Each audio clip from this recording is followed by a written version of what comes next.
On the way back from Lewis's funeral, my mom told me to start packing. She waited until the day before we left to tell Edie.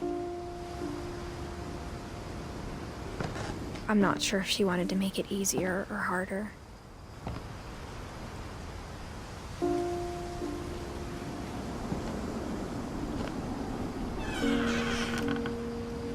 I wish we'd stayed. But I understand why we left.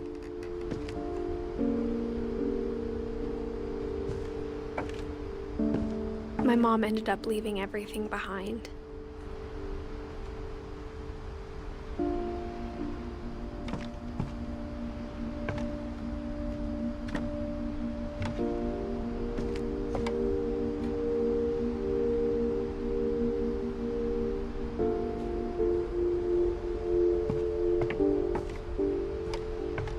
What happened that night had been coming for a long time.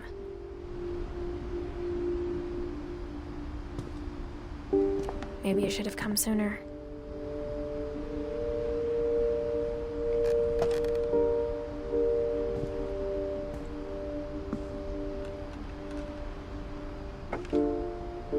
But it had to end one way or another.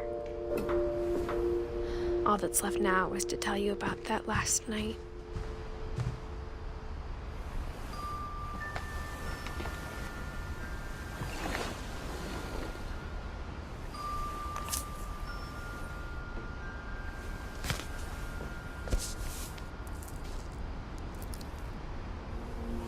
That whole last day, Edie just watched us pack and didn't say a word.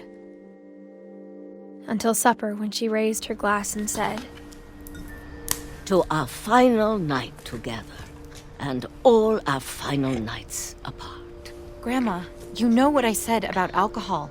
Some of your medications are very Edith, specific. I left a present for you in the hallway. Why don't you go open it? The grown-ups have to argue now. I'm sorry, you're right. We're all leaving tomorrow. Let's just enjoy our last... I'm not leaving. Edith, you're excused.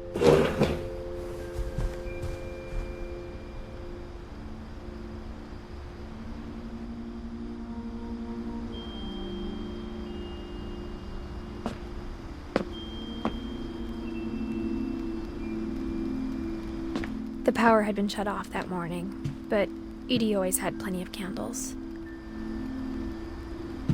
When my mom sealed the library, I don't think she knew about the other entrance. Or that Edie had a key to it.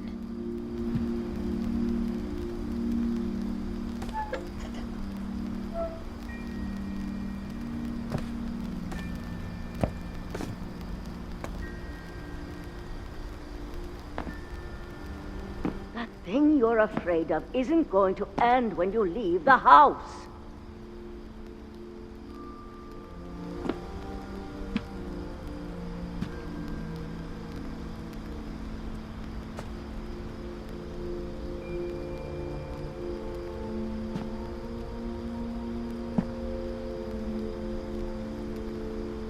Edith has a right to know these stories. My children are dead because of your stories. I think it's best if Edith and I leave tonight.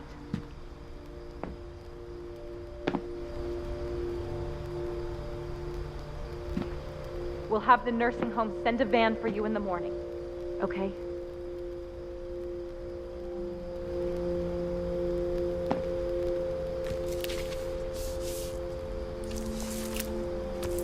Dear Edith, there's so many stories I wish I could tell you, but there's only time for one. This is about what happened on the night you were born.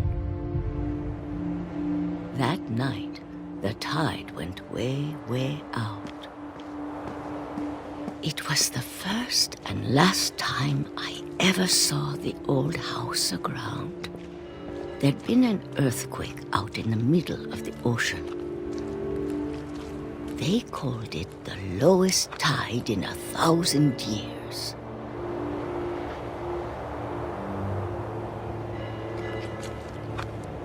God, it smelled awful.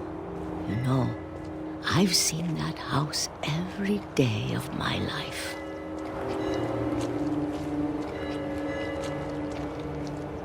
But I never thought I'd go back to it. When the fog rolled in, I lost my way.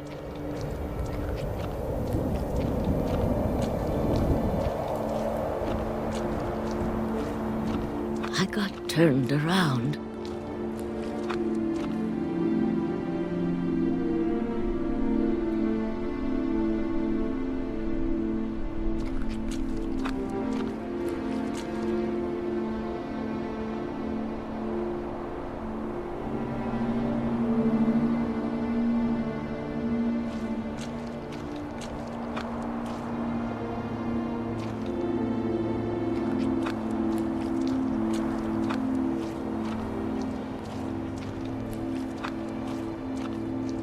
I started seeing things.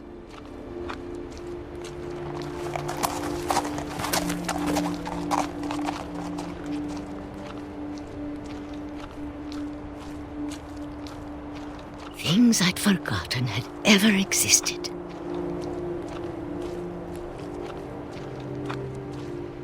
But when I saw them, they felt like old friends.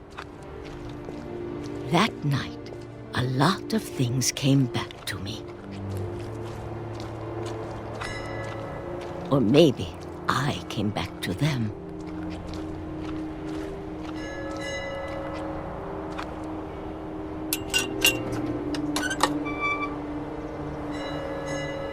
Things I can't explain, but that I need you to try and... Edith, what are you doing in here? It's mine. Edith! Mom, you're gonna rip it! Let go!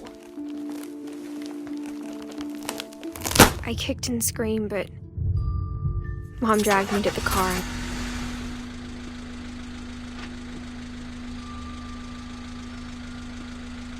I never saw Great-Grandma Edie again.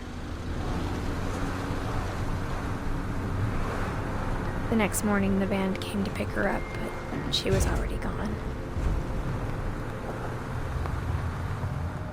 After that, we moved around a lot.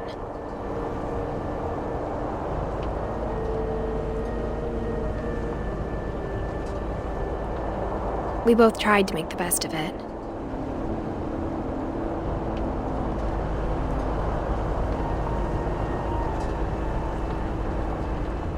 A few years went by.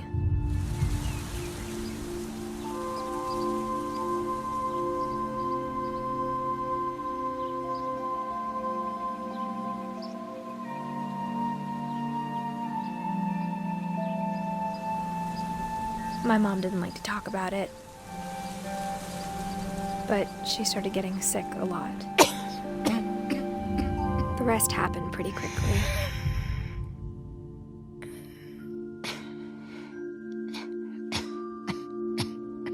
She got better for a while, and then she didn't.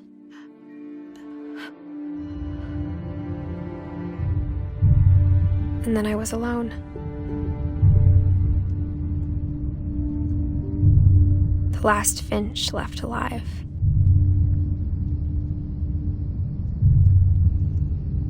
Until I found out about you. I'm still not sure what to tell you about all this. If we lived forever, maybe we'd have time to understand things. But as it is, I think the best we can do is try to open our eyes.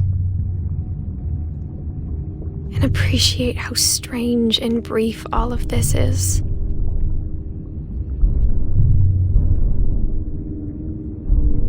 This journal was supposed to be for you.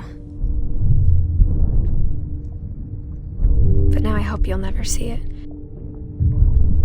I just want to meet you and tell you all these stories myself. But I guess if you're reading this now, things didn't work out that way.